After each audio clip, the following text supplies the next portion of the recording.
Hello, everybody, and welcome to The Adult Chair. I am Michelle Chalfant. Today, I'm talking with you about the power of being in the flow state. It's where I think all the magic happens. It's a powerful place to be, and we're in and out of it all the time. But today, I'm going to talk with you about how we access the flow state and how we stay in the flow state. So it's going to be a really, really great show. But first, you can find out more about this show at theadultchair.com. You can subscribe for free by signing up for our mailing list and join the conversation on Facebook or Instagram. And don't forget to sign up for the Adult Chair private closed group on Facebook to learn more about the Adult Chair and how you can find and stay in your own adult chair. It is, as you know, my favorite group. It's a fabulous group of people in this closed group. They are like-minded, vulnerable, and supportive, and they're an amazing group of people. So come join us there at the Adult Chair closed group. Okay, I have a tiny bit of business. I'm very excited to announce I will be in San Diego, October 12th through 14th, doing the Adult Chair workshop. I'm so excited, you guys. So if you want to learn more about the Adult Chair, come join us for a weekend intensive. You can go to theadultchair.com/workshops, and I have the whole itinerary there, all the information. So go check it out. San Diego in October, fabulous place to be. The weather is perfect. Actually, I think it's always perfect in San Diego, but why not go there in October when we're all cold in the rest of the United States? Okay. Let's talk a little bit more about the power of being in the flow. First, I want to start out with, what is the flow state? What does it feel like? What is that thing that people talk about? You know, we hear it all the time when people say, I was so in the flow, this happened. Everything clicked along with my day. I got my work done. This happened, that happened. I was so in the flow. And then we hear people say, I was not in the flow today at all. Nothing worked out well for me. I couldn't get my groove going. Something was really off. I was not in the flow. So what is this flow state that people talk about? I feel like it's the optimal place for us to be. Okay. This is a state that we are in when we're in our adult. In my opinion, for me, it feels like when I'm connecting my higher self and the soul together, which means my ego and the static of the ego. Think about the mind, where the mind is. You got the higher self up high and the soul within. The ego is what gets in the way and takes us out of that flow state. So it's like when the mind is creating all this static, all this noise, I'm not in the flow. So it's when the ego is quiet. You know, it really feels like riding a surfboard. Okay. Think about this. When I think about a surfboard, I think about like the North Shore in Hawaii, and I think Australia has some incredible waves too, but it's like these gigantic waves that I've seen on television that people are riding. The waves are life. Okay. So how well do you ride a surfboard in your own life? Think about it. When you see someone riding a surfboard on these gigantic waves, they have to bend their bodies. They're contorting their bodies in all these different ways in order not to fall, right?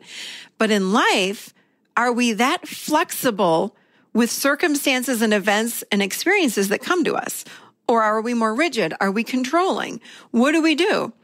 If you were riding the wave of life, would you be falling off your surfboard, or are you actually staying on that surfboard, riding it, riding that wave? If you watch a surfer, they're back and forth and sideways and they're moving their bodies. How are you doing that in your life?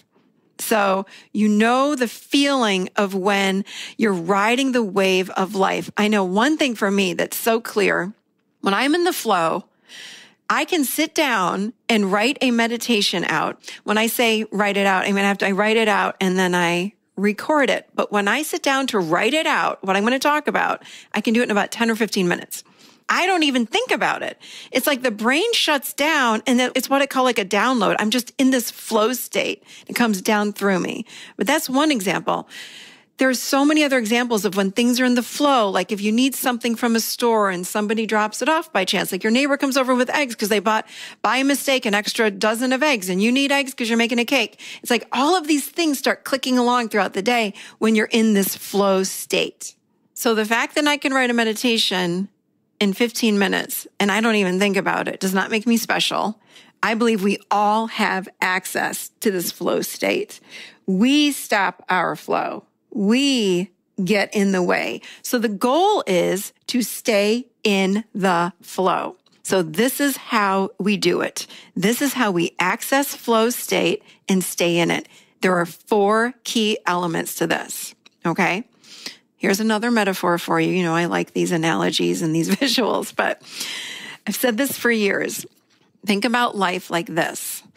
We're riding down a river.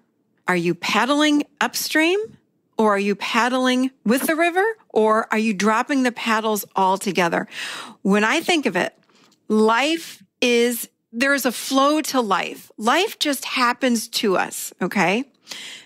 Are you controlling it, or are you trusting the process? Most of us don't trust the process very well. Most of us don't drop the paddles as we're going down our stream. We paddle.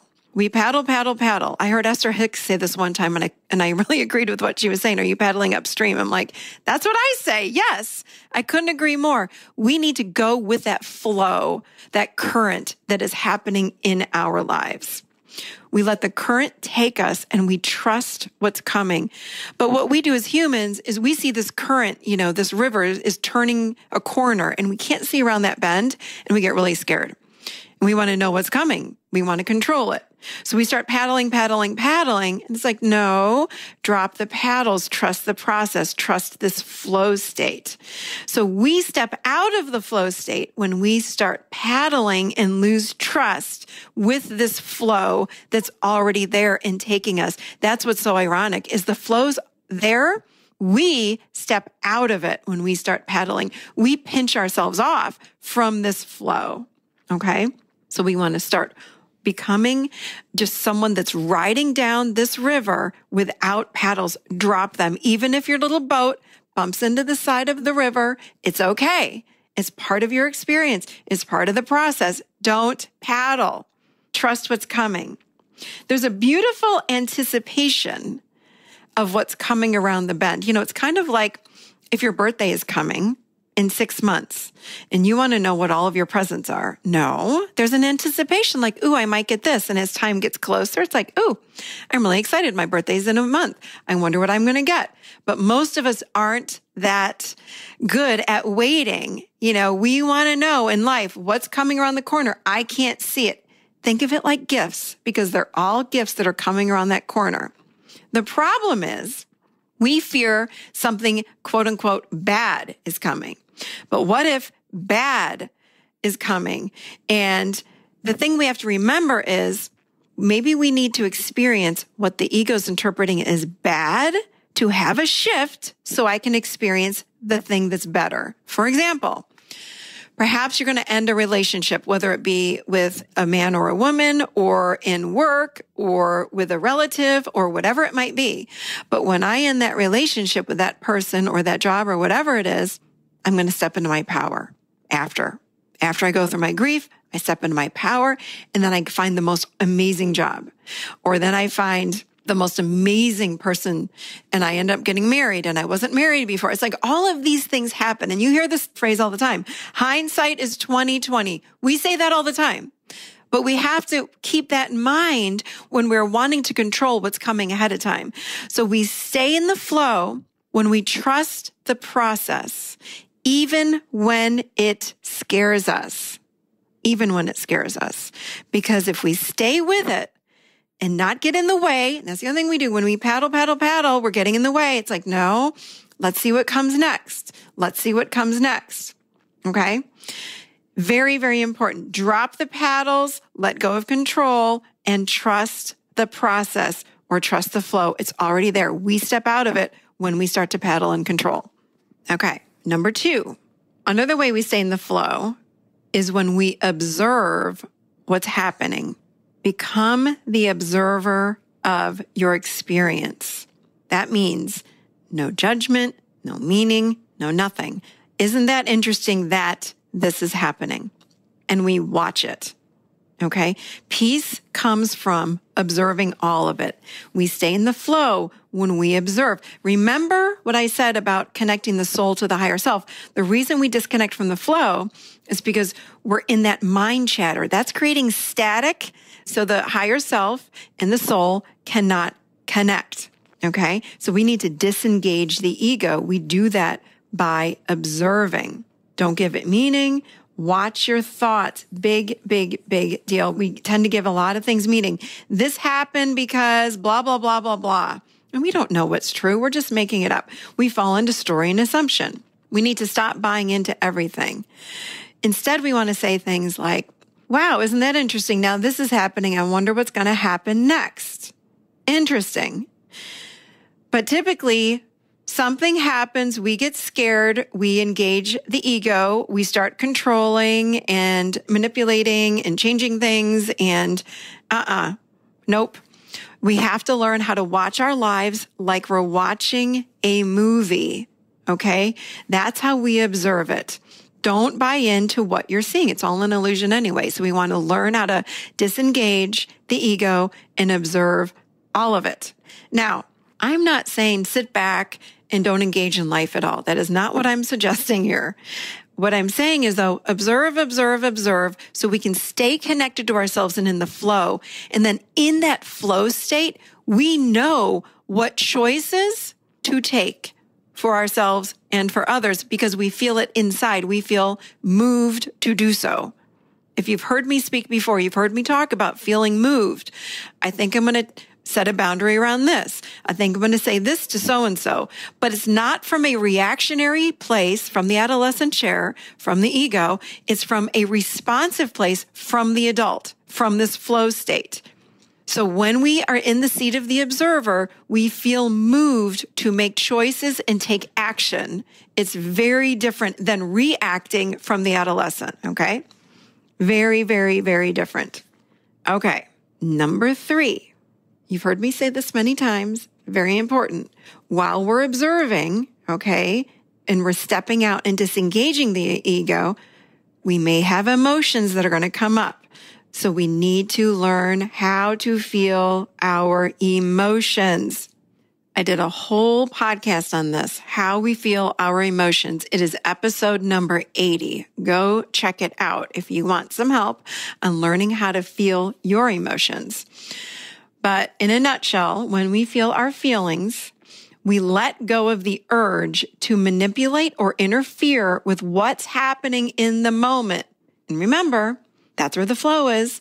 So in other words, drop the paddles and be with what's rising up. What's rising up? Because emotions are a natural part of being a human being. If you're human, you have emotions. Unfortunately, if we are human, it does not mean we know how to feel our emotions. But when you were a baby, man or woman, you had emotions and you cried. I guarantee it. Okay. So every single person was able at one point in their lives to feel emotions. So we need to learn how to get that back because when we feel emotions, they simply rise up. We feel them and they go. They rise up and move through us. That's the goal, to feel our emotions and let them pass through. When we do this, we stay connected to the self and we do not engage that ego, which means we are, yes, sitting in the flow state. Okay? So feeling emotions is very, very, very important. When we learn how to engage our emotions and let them rise up through us, for me, I have found what's very, very helpful is I've changed my language. Instead of asking people, what do you think about so-and-so, or what do you think about this? I've used now the language, how can you help me with something? Can you feel something for me? How does this make me feel? We can start to use our emotions and our heart as a navigation system. It's so powerful. This is another reason to learn how to feel emotions. You know, so many of us are disconnected from the body. We don't know what we're feeling, but oh my gosh, the wisdom of the body and the heart space, it talks to us. It is a navigation system. When you are confused about something, you can ask yourself, how does this make me feel to take this job, move over here, break up with so-and-so, do this, do that, go to this restaurant? It doesn't matter. When you start asking yourself, how does this make me feel? Your body will guide you. But you've got to get deeper in touch with that body and form a deeper connection. And we do that by allowing emotions to rise up and through us. It will guide you, I promise, because that, again, keeps us in the flow state. It does. Feeling emotions keeps us in the flow state. And then we are able to navigate just like we're on a surfboard. It's like, this feels right. This feels right. That does not feel right. I'm not going to do that. It moves me to do this. That keeps us on the surfboard in our life with all of the waves that we have that come through life. And we're able to stay in balance in this flow state. I remember recently, this last spring, we had been planning on selling our house next year. At the end of next year, we have one son left in the house. He's a senior this year. And we thought, okay, this is our last year in our house. We're going to go ahead and sell it next spring when he graduates. And then we don't know where we're going to go. We're going to move somewhere. We're just not sure. I personally need water somewhere. So at any rate, so in March, we had a family that approached us and said they wanted to buy our house. And I said, no, we're waiting till next year. Come to us next year. And then another family came. And then our next door neighbor told us about yet another family. So again, I felt like I was in the flow state because I said, interesting. At first I resisted, I kept saying to people, no, no, no. And then it just caused me to have the internal question of, maybe, is there something here? Should we sell the house now? I don't know. Let me feel it.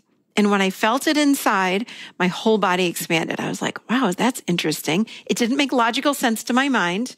And that doesn't matter to me. Honestly, I want to know how my body feels in my heart space. And I expanded. So that to me that's a yes, or that's look into this further. That's the message that I get when I have that expansion feeling. So we did. And the more we talked about it, I talked to my husband and I said, I'm wondering if we should sell the house now and rent somewhere. Then we have all the money from the house in the bank. Then we can turn around and go buy something. And the more we talked about it, he started getting that feeling too. He's like, gosh, that feels so good. I said, it feels so good even talking about it. My whole body's expanded. He said the same thing. I'm like, let's do it. We turned around within a month and sold the house. That to me was an incredible experience of being and staying in the flow around moving and around our house selling. It happened so easy. It was honestly, it took one day on the market, multiple offers, over asking price, done. It was done.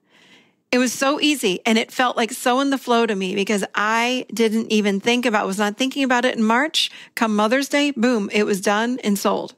So in the flow, that's what it's like. Things just sort of line up. We stay with it. Now, again, that's not to say that only positive things happen. When we're in the flow, things may rise up that don't feel very good.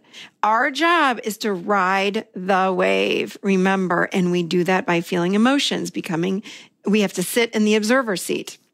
Okay. Now, number 4, this is really important. We must practice the idea of redirecting our thoughts to get back in the moment.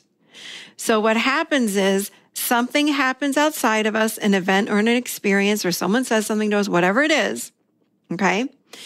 And it engages the ego, which pulls us out of the moment.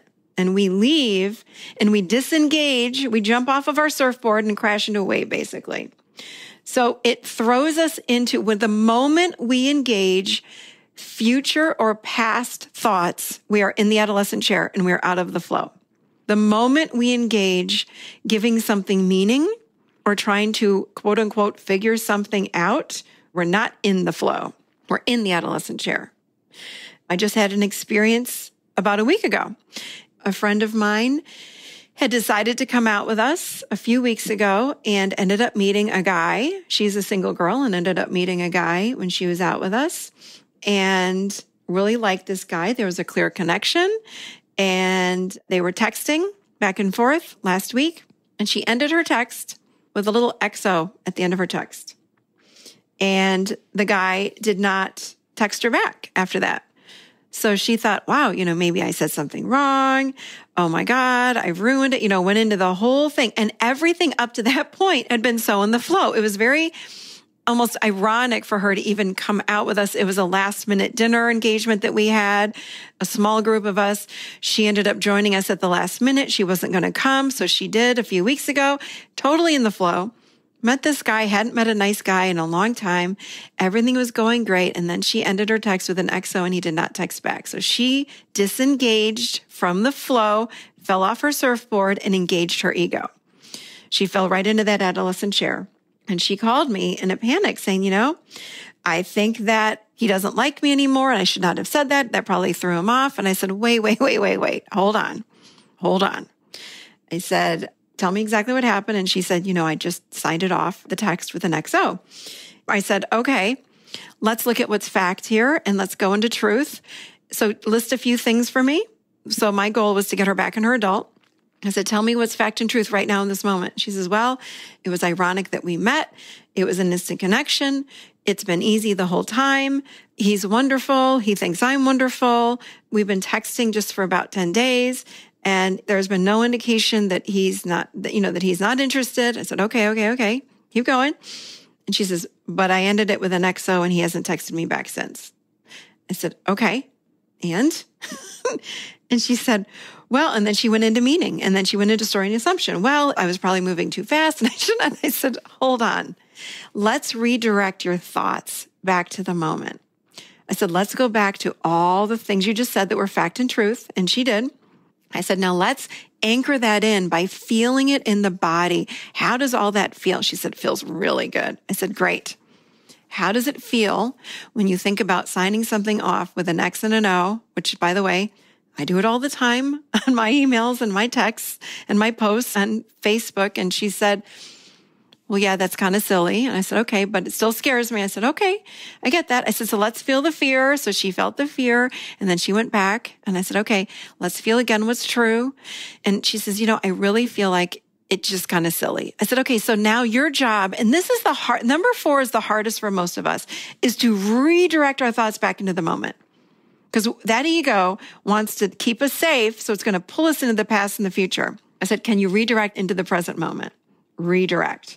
And she says, yeah, that feels good. I said, okay, every time you feel the good feeling, it's anchoring yourself back into the moment. She says, I like that. So that's where we left it. And I said, remember, that's how I sign everything off with an X and O. I love that. I just feel like I'm going to kiss. That's just how I end everything. I said, until we know what's true, like we have to wait, which is another part of what we do in our adult chair. It's like waiting for the next thing to happen. Again, it's like going downstream, going around the bend in the river. And I said, we have to wait now. We don't know what's coming around the corner. So drop the paddles and be with whatever emotions are coming up. And if there's something that feels bigger, maybe it's a part of you that might need your attention. So get in touch with that part, but let's stay with it and see what happens. So again, she called me, I think the next day, and she says, oh, you're not going to believe it. He read the XO and then had to turn his phone off because he was on an airplane. I said, well, what do you know? What do you know? So you made up all the stories and assumptions and gave it meaning and it wasn't even necessary. And we laughed about it. But that's hard because we're in such a habit of figuring things out and giving things meaning. And when we get stuck there, or not even stuck there, when we're in that unconscious habit of doing so, that's what keeps us stuck. So again, number 4 is the practice of redirecting our thoughts to get back into the moment where fact and truth reside. So go there into fact and truth, into the moment, and stop with the thoughts and feel the emotions that are rising up. It's very, very important. It's so important because ultimately we choose flow. We choose flow. We have to choose it. So that's what we do to get it back, to get us back on the surfboard, on that big giant wave. Okay. So we have to be the change. We do. So think through this for a minute, but what can you do today to help you find flow since we are choosing it? It's always there. It's like a stream in your backyard or a river in your backyard. It's always there. We choose to climb onto that surfboard or to climb into that little boat and leave the paddles on the shoreline and let yourself ride down that river, ride down that stream and not direct the process. That's flow, you guys. It is powerful and really peaceful. And it's powerful because that's where we find our power. That's how we become empowered too. So this is an amazing concept. This is not something outside of you. This is absolutely accessible by you, for you. But you've got to choose it. You've got to redirect your thoughts. You've got to feel those emotions. And it is possible. I promise. I would never talk about something that I have not done myself. I promise you it's possible. And it really changes our emotional state to one of peace. Peace. It's a powerful place to live.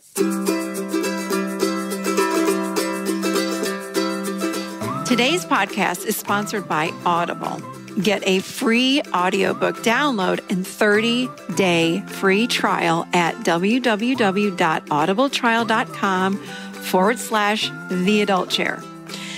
Okay, so today's book is so cool. It is right in line with what we're talking about. It is called Flow, Living at the Peak of Your Abilities. And it is by Mihaly Csikszentmihalyi. Okay, I know that's like a crazy last name. It's very hard to pronounce. I'm going to spell it for you and we will have it in the show notes. So Mihaly is Mihaly and his last name is Csikszentmihalyi,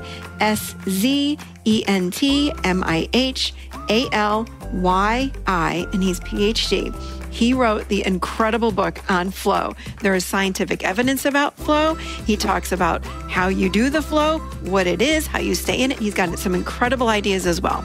I highly, highly recommend that book. And again, for listeners of The Adult Chair, you can get this book for free. It's a free audiobook download. You can get this book or any book. He actually has a few other books. So if you already have this book, go get a different book. It's a 30-day free trial, and you can check out their service. You can go to www.audibletrial.com/theadultchair to get this book for free. Okay. This was a powerful, powerful episode today. Hope you all enjoyed it. Do not forget to go and check out the San Diego class. We begin the evening of Friday, October 12th, and we end Sunday, October 14th. You can go to theadultchair.com/workshops for more information. And I have a whole itinerary of what we'll be doing that whole weekend. Honestly, it's such an incredible weekend. It really helps take the adult chair to the next level and helps you find your own adult chair. I do so many experiential things with people, tons of meditations. It's just a powerful, powerful, powerful class. So I hope you can join us in October in San Diego. And that's all I've got for you guys today. I am Michelle Shalfut, and I will see you next week right here, seated firmly in the adult chair. Have a great week, everybody.